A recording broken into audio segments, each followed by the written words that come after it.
सबको प्रणाम। चरण स्पर्श हमारे गुरुजन बैठे, उनके आगे तो हम कुछ बोल ही नहीं सकते हैं, क्योंकि तो जितना ज्ञान उनको कुछ नहीं है, तो थोड़ा खाली गली गली घूमते हैं। तो अभी जो है हम आपको कैसे अपनी जीवन शुरू किए थोड़ा सा संक्षेप में बता देंगे। ये हमारे पिताजी और धर्म सम्राट स्वामी करपात्री जी के शिष्य जो इस समय ब्रह्मलीन हो गए, दंडी स्वामी शिवानंद सरस्वती जी महाराज, ये लोग करीब सन 1972 से जो है 80 घाट पे एक बैजनाथ पंडा रहते थे। वहीं पिताजी स्नान करने जाते थे, वहीं सबकी बैठकी होती थी। तो वहीं पे स्वामी जी आए, आकर के जो है वो बोले कि रविवार को छुट्टी का दिन रहता है और सभी लोग खाली रहते हैं, हम लोग एक यात्रा जो है शुरू किया जाए, जो माताएं बहनें गंगा स्नान के लिए आसपास के जो है। तो धीरे धीरे उसमें वो लोग करते थे। तो उस समय हम बहुत छोटे से थे करीब। तो फिर हमको भी एक दो बार पिताजी कहे कि नहीं चलो यात्रा करो, 9 दुर्गा 9 गौरी एक साथ करो, बहुत ज़रूरी है। तो उनके साथ गए। तो फिर वो संडे संडे बराबर जाते थे। तो आवे तो कहे पैर दबाव चला करके, हम दिन भर का घूमले थक गए। तो हमको बड़ा अजीब लगता था कि क्या जो है एकदम दिन भर घूम के आई हैं और फिर कहीं चला संजा के गोड़ दबाओ।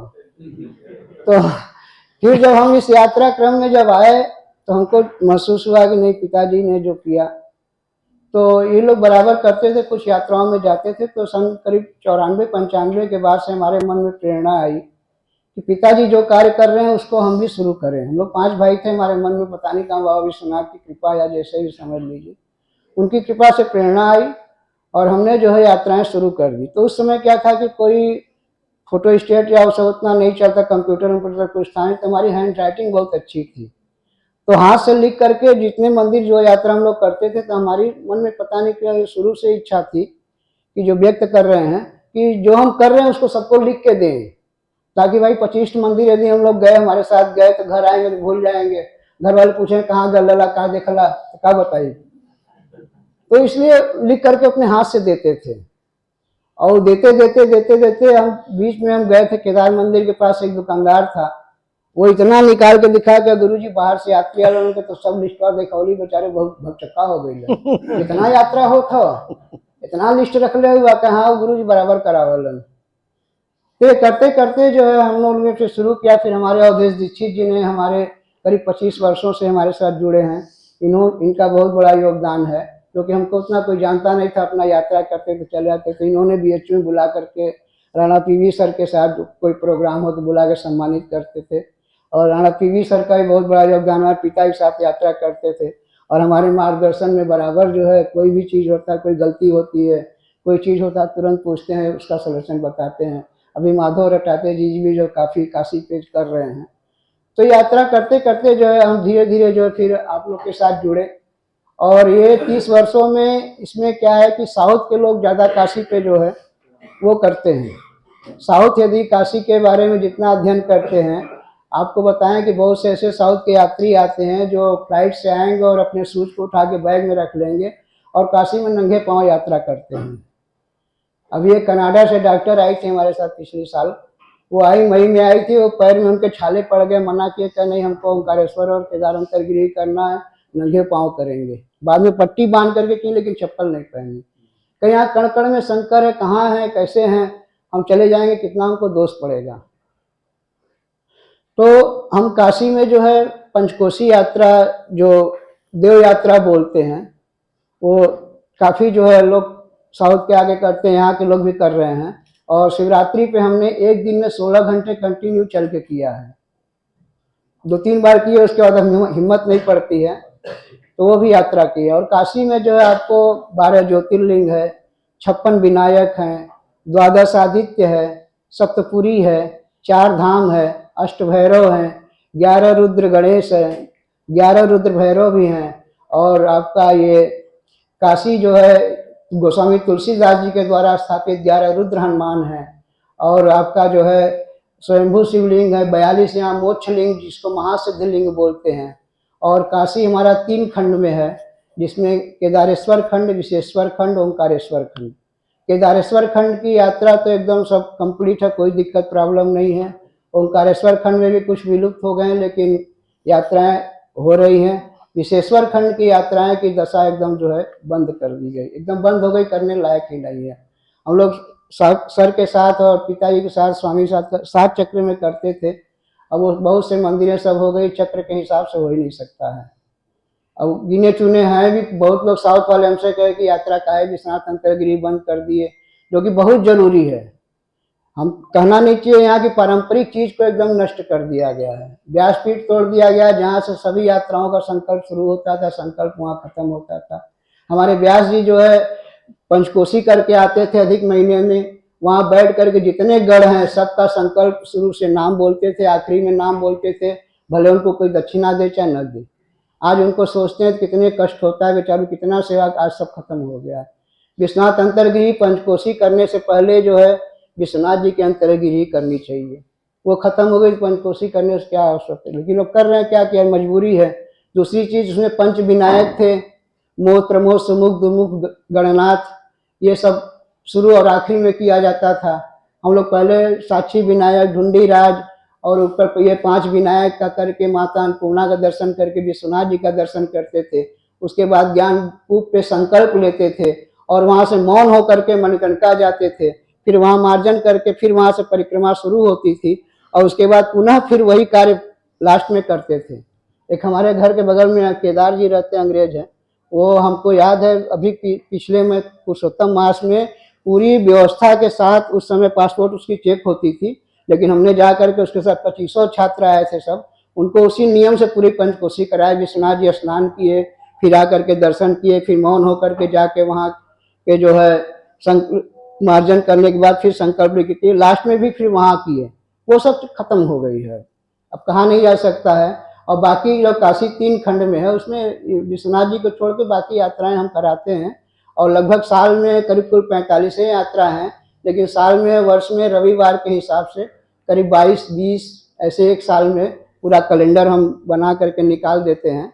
वो उसमें जैसे जिसको समय मिलता है आकर के लोग शामिल होते हैं। जाड़े के समय में छोटी छोटी यात्राएं भी रख देते हैं, 9 ग्रह की है, सप्तपुरी है, 4 धाम है, छोटी छोटी यात्राएं भी रखते हैं। एक हम लोग पंचतीर्थी स्नान का रखते हैं, वो अक्षय तृतीया के बाद जो रविवार पड़ता है। इस हिसाब से श्रावण मास में शंकर जी का दिन रहता है, तो हम लोग प्रथम रविवार को केदार अंतरगिरी, दूसरी रविवार को 12 ज्योतिर्लिंग और तीसरे रविवार को 11 महारुद्र लिंग यात्रा, त्रिशूल यात्रा, चौथा 11 रुद्र लिंग यात्रा, और सावन के आखिरी सोमवार को काशी में बैजनाथ धाम है, बैजनाथेश्वर महादेव हैं बैजनाथ जी।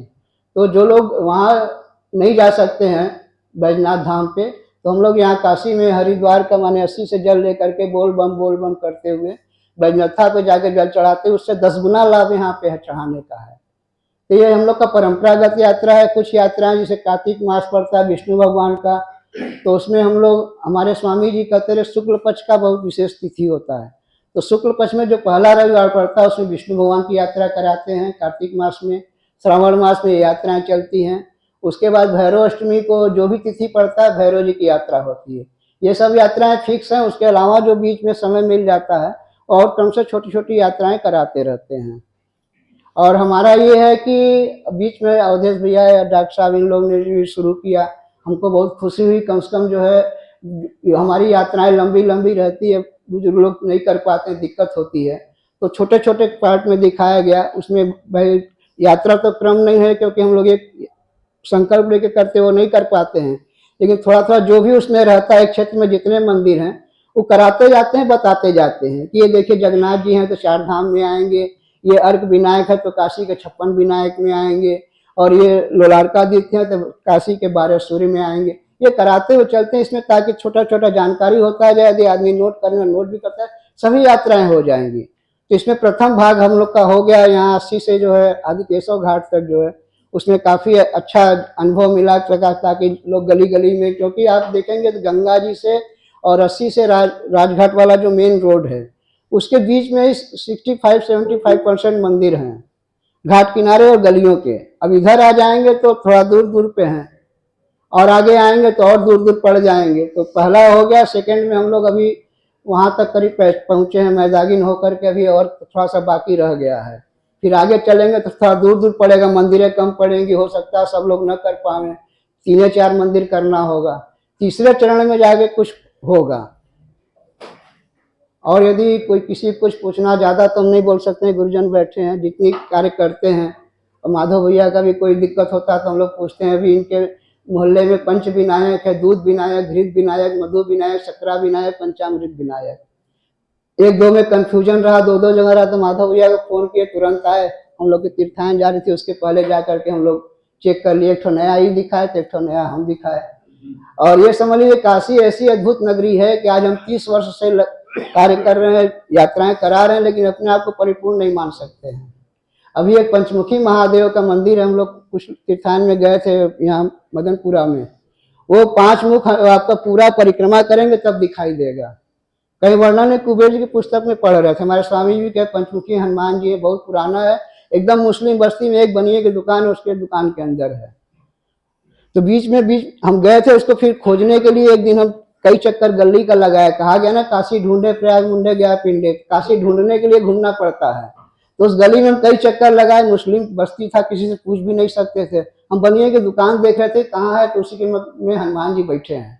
गए, खोजे, देखे, मिले, फिर पूरा दर्शन किए, उससे बात किए कि भैया कल हम लोग का तीर्थायन ग्रुप आएगा, करीब 50-60 लोग आएंगे, कोई दिक्कत नहीं करना है। ये गुरुजी कोई बात नहीं, तीर्थायन को लेके गए थे। फिर अपनी यात्राएं भी लेके जाते हैं तो वहाँ जाते हैं। काशी में 10 महाविद्या की भी यात्राएं होती हैं, 9 दुर्गा 9 गौरी सर बताए थे, अष्टमात्रिका है और छोटी छोटी यात्राएं हैं। और हम ये इसके अलावा और तीर्थायन के बाद जो पहले सर्विस करते थे, रिटायर हो गए तो पूरा सेवा है, सबको फ्री कर दिए। जिसकी भी जो इच्छा हो, जब भी फोन करे, एक दिन पहले हम चलने को तैयार हैं। डॉक्टर साहब फोन करते हैं चलना है, चलिए चल दिए। 3 दिन से मैं फोन नहीं उठाओ हुआ, बहुत बिजी रहे। कल अभी महाराष्ट्र का कथा हो रहा था, एक टाक से पहले फोन तू नहीं उठेला। हाँ गलती हो गई, हम सुध गल ली। हम बहुत टेंशन में रहने की कैसे 4 बजे भोर में उठ जाते हैं, 9 साढ़े 9 बजे सो जाते हैं। अच्छा, कल अभी उसमें रुद्राक्ष में कथा चल रहा था मराठियों का। तो एक मराठी पुणे से 2 व्यक्ति आए थे, बेचारे हमारे यात्री। हमारा क्या है कि 25 वर्ष में कहाँ से कितने लोग को बाहर कराएं खुद नहीं समझ पाते हैं।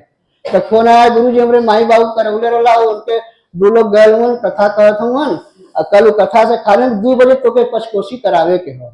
अब 2 बजे शुरू करावे, तू 10 बजे रात के चाहे कराओ, चाहे 11 बजे रात के करावा, उनके कराना हो। हमारा 2:30 बजे ट्रेन हम चल जाए, कोई दिक्कत ना हो।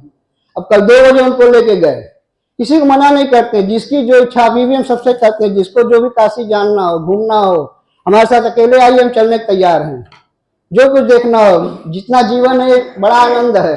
आप लोग देखिए जुड़े, कितना आनंद आता है। अच्छे अच्छे लोग से संपर्क हुआ, कभी जानते नहीं थे, डॉक्टर साहब से हुआ, सब लोग से तो खैर हम लोग का है ये है। तो कितना आनंद का चीज है, और कितना अद्भुत अद्भुत चीज। जो जानकारी जो त्रुटि रहती है, जैसा भी रहता है बताते हैं। लोग कहते हैं गलत भी बता रहा है, सही भी कह रहा है, तो कहते हैं कई बार अजय भैया बोले करे गलत है, अंड बंद करा रहे हो। तो भैया हमारे स्वामी जी जो सिखा गए हैं वही हम करा रहे हैं। बाकी क्या गलत सही आप समझे, इतने विद्वान आदमी नहीं है, बढ़िया आदमी है, जितना हमको जानकारी वही बताएंगे। हाँ, इसलिए जो भी कार्य हम करते हैं, जो हमारे स्वामी दिखा, जो कई कमियां रहती हैं, सर से फोन करके पूछ लेते हैं, सर ये ऐसा बता रहे हैं, कैसे क्या होगा। बस एक बात हम तुम्हारे बारे में बोल दें, एक बात, वो देर हो गया लेकिन एक बात बोल दें। एक बार तीर्थ यात्रा लेके हम लोग सबको तीर्थायन लेके गए काशी विश्वनाथ मंदिर के गली में। एक वहां दुकान थी, वो शटर बंद था और शटर वाला खोल नहीं रहा था। तो ये कहे कि अभी एक हम फोन कर रहे थे, कुछ कहा थे, तो 2-3 बार खटखटाए। हम इनसे पूछे कि एम में कौन सा भगवान बैठल होने दुकानवा में? कहे मैं अंदर हूँ, यानी उनका दर्शन करना बहुत जरूरी है। तो हम कहे अच्छा रुको रहिए। तो अब लोग अंदर घुस गए, तो करीब 100 लोग अंदर घुस गए, निकला कोई नहीं। तो मैंने पूछा कि ये सब लोग गए कहाँ? तो क्या 10-12 मिनट बाद एक आदमी अंदर से लौटा, तो दर्शन भयल? कहा डॉक्टर साहब दर्शन बहुत अद्भुत है। कहा हो? कहा अंदर वहां आधा किलोमीटर चले पड़ा था। आधा किलोमीटर चलने के बाद वो नीचे जाकर के पृथकेश्वर महादेव जी का दर्शन आपने कराया। 11 महारुद्र में। और मुझे आज तक नहीं पता कि उस दुकान में आधा किलोमीटर दूर क्या था। तो बताया कि कुछ गोदाम था, फैक्ट्री था खिलौने विलौने का। उसके अंदर जाकर के भगवान नीचे बैठे हुए थे। तो ये इतनी अद्भुत आपकी यात्राएं होती हैं। और दूसरा अवधेश जी, एक बात बस लास्ट में कह दूं कि मुझे दर्शन आपने कराया, पुराण वगैरह मैं कभी पढ़ा नहीं। माधव जी आपके सामने उस दिन मैं सुन रहा था, कुछ नहीं जानता था, यहाँ एक बैठे हैं यतीन नाथ चतुर्वेदी जी। यतीन जी खड़े हो जाइए, एक क्लैप इनके लिए बता दीजिए। यतीन जी जो है, हमको जो कुछ पुराणों से हमको प्राप्त हुआ, यतीन जी कारण ही हुआ। तो बहुत बहुत धन्यवाद।